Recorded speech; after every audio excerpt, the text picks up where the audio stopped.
और खबरों के एक्सप्रेस पे से आगे रुक करते हैं सियासी ढाबे का, जहां आज की सबसे दिलचस्प खबर मौजूद है। महाराष्ट्र में शिवसेना प्रमुख उद्धव ठाकरे के सामान के जांच होने के बाद राजनीतिक विवाद छिड़ गया है। इस बीच बीजेपी ने ठाकरे गुट पर पलटवार किया और एक्स पर एक वीडियो शेयर किया। इस वीडियो में महाराष्ट्र के उप मुख्यमंत्री देवेंद्र फडणवीस के बैग की भी एयरपोर्ट अधिकारी इसी तरह से जांच करते हुए दिखाई दे रहे हैं। बीजेपी ने उद्धव ठाकरे पर तंज कसते हुए कहा कि जाने दीजिए, कुछ लोगों को दिखावा करने की आदत होती है। इसके अलावा मुख्यमंत्री शिंदे, डिप्टी सीएम अजित पवार और केंद्रीय मंत्री नितिन गडकरी के सामानों की भी जांच हुई। लेकिन विपक्ष आरोप लगा रहा है कि सिर्फ विपक्षी नेताओं के ही सामानों की जांच क्यों हो रही है। देखिए,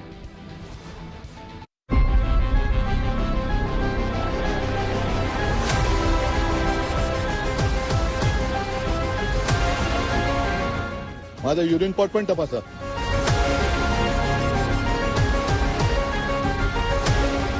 फक्त कपडे आहेत, बाकी काय नाही, आणि युरिन पॉट पण नाहीये।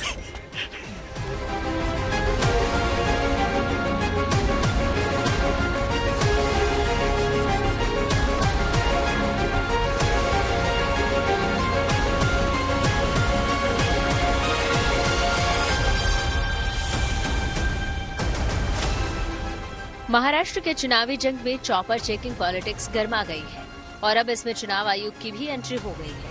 हालांकि नेताओं के सामान की जांच चुनावी प्रक्रिया का हिस्सा है, लेकिन महाराष्ट्र में इसी पर तनातनी जोर पकड़ रही है। उद्धव ठाकरे के सामान की जांच को लेकर महाराष्ट्र की राजनीति में सियासी तूफान आया हुआ है। इस मुद्दे पर पक्ष और विपक्ष के बीच जुबानी जंग चल ही रही थी। इसी बीच उप मुख्यमंत्री देवेंद्र फडणवीस ने आज एक वीडियो ट्वीट किया, जिसमें एयरपोर्ट पर उनके सामान की जांच की जा रही है। कल केंद्रीय मंत्री नितिन गडकरी के सामान की जांच का भी वीडियो सामने आया। बीजेपी ये साबित करने की कोशिश कर रही है कि सामानों की जांच कोई असामान्य बात नहीं है और थोड़ी देर पहले शिंदे सरकार में दूसरे डिप्टी सीएम अजित पवार के बैग की तलाशी का भी वीडियो सामने आया है। लेकिन महाराष्ट्र चुनाव में तलाशी वाला सियासी शोर थमता नजर नहीं आ रहा। लगातार दूसरे दिन बैग की जांच होने के बाद उद्धव ठाकरे ने बड़ा दावा किया है। उन्होंने कहा कि क्या चुनाव आयोग प्रधानमंत्री मोदी के सामान की तलाशी लेने की हिम्मत जुटा सकता है। इलेक्शन कमीशन की तरफ से क्लैरिफिकेशन आया कि भाई हमने तो प्रधानमंत्री का भी बैग चेक किया है या हेलीकॉप्टर चेक किया, अमित शाह का भी किया हुआ है। आप विश्वास कर सकते हैं देवेंद्र फडणवीस या एकनाथ शिंदे का भी आप विश्वास कर सकते हैं चुनाव आयोग इनकी बैग चेक करने की हिम्मत दिखा सकता है? नहीं, सवाल तो आप विश्वास करते हैं? नहीं, मैं तो नहीं करता, मैं तो बिल्कुल नहीं करता। और वो इसलिए नहीं करता, कुछ दिन, महीने या साल पहले मैंने जो खबर सुनी थी, ओडिशा में प्रधानमंत्री जी की बैग जिसने चेक की थी उसको सस्पेंड किया गया लोकसभा चुनाव के वक्त। पता नहीं, शायद उसके अगल बगल में होगा, तो उसको सस्पेंड किया गया। अच्छा, इसके बावजूद आज ही की बात दूसरे दिन, लगातार दूसरे दिन मेरी बैग चेक की, कोई मुझे आपत्ति नहीं है।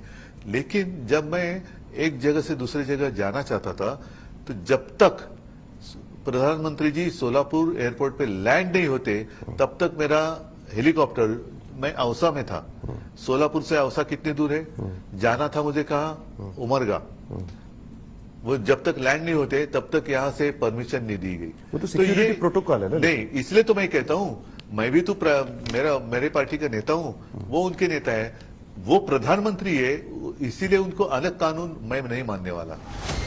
सामानों की जांच पर उद्धव ठाकरे ने सवाल खड़े किए तो बीजेपी को पलटवार करने का अच्छा मौका मिल गया। शिवसेना शिंदे गुट के नेता संजय निरुपम ने कहा कि आखिर उद्धव को तलाशी से डर क्यों लग रहा है। लोकसभा चुनाव के दरमियान मुख्यमंत्री एकनाथ राव शिंदे जी का भी चौपर चेक हुआ था, फडणवीस जी का भी चौपर चेक हुआ था, आज अजित पवार जी का भी चौपर चेक हुआ। तब उन लोगों ने तो कुछ नहीं बोला, क्योंकि उनके मन में चोर नहीं था, उनको उनकी गाड़ी में कोई ब्लैक मनी नहीं था। उद्धव ठाकरे की चौपर की चेकिंग होगी तो उनको गुस्सा हो गई, भाई मेरे ऊपर अन्याय हो रहा है, क्योंकि आपने छुपा के रखा है, आपको जेल जाने का डर हो रहा है। सिर्फ ऑपोजिशन की बैग कैसे चेक होती है सारे, और उद्धव जी की दो दिन आप रोज उद्धव जी का बैग चेक करेंगे, और जो सत्ता में उनका कुछ नहीं चेक, वो तो चल ही रहा है सब कुछ। अरे मेरे निर्वाचन क्षेत्र में मैं जब लड़ी थी तो 24 घंटा बैंक चालू थी। देश में कौन सी बैंक 24 घंटा चलती है? भोर में तो पैसा मिला था, उसका क्या हुआ आगे? और अब जो बेचारा खर्च कर रहा है, जिस उद्धव जी की पार्टी तोड़ी, सिंबल लेके गए, वो सब अन्याय उनपे किया, और ये भी अभी करेंगे। ये इतनी गंदी राजनीति आज महाराष्ट्र में होती है, दुख की बात है। और सिर्फ ऑपोजिशन के ही बैग और हेलीकॉप्टर चेक किए जा रहे हैं। उद्धव ठाकरे की जांच के बाद विपक्ष सरकार पर लगातार हमलावर है। वहीं केंद्र सरकार में मंत्री नारायण राणे उद्धव ठाकरे को निशाने पर ले रहे हैं। ऐसा कुछ नहीं है, वो देखता नहीं है, उसको डर काहे के लिए? चेकिंग क्या इलेक्शन कमिश्नर कर रहा है, हर हेलीकॉप्टर जाता है तो उसमें चेकिंग होती है, छोटा प्लेन जाता है उसमें चेकिंग तो होती है। तो उसको इतना क्या खराब लगा कि हमारा हो रहा है? और परसों एकनाथ शिंदे जी का हुआ, सबका होता है। लेकिन महाराष्ट्र के चुनावी समर में एक हैं तो नेक हैं, एक हैं तो सेफ हैं और बटेंगे तो कटेंगे का नारा जोर शोर से गूंज रहा है। यूपी के मुख्यमंत्री योगी आदित्यनाथ अपनी हर रैली में इस नारे को हवा दे रहे हैं, तो वहीं कांग्रेस योगी के नारे पर जमकर पलटवार कर रही है। जब भी बटेंगे तो गणपति पूजा पे हमला होगा। जब भी बटेंगे लव जिहाद और लैंड जिहाद के नाम पर यहां की जमीनों पर भी कब्जा होगा, बेटी की सुरक्षा भी खतरे में पड़ेगी। जब भी बटे होंगे तो ये गुंडे कालनेमी बन करके अलग अलग रूपों में जाकर के गुमराह करने का प्रयास करेंगे। जो भी होना है आर पार होना है।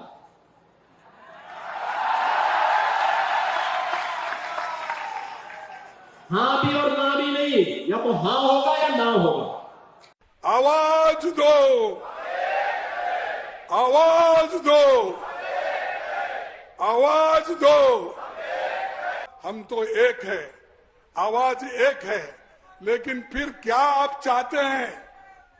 देश के लोग एक है, हम एक है, आवाज दे रहे हैं, तुम बांटने और काटने की बात कर रहे हैं। महाराष्ट्र में 20 नवंबर को मतदान है, लेकिन उससे पहले सियासी दलों के बयान और तल्ख होते जा रहे हैं। राजनीति के जानकारों का मानना है कि इस बार बागियों और निर्दलियों ने सियासी गणित बिगाड़ दिया है। ऐसे में मतदाताओं का मूड भांपना मुश्किल हो रहा है। Bureau report, good news today.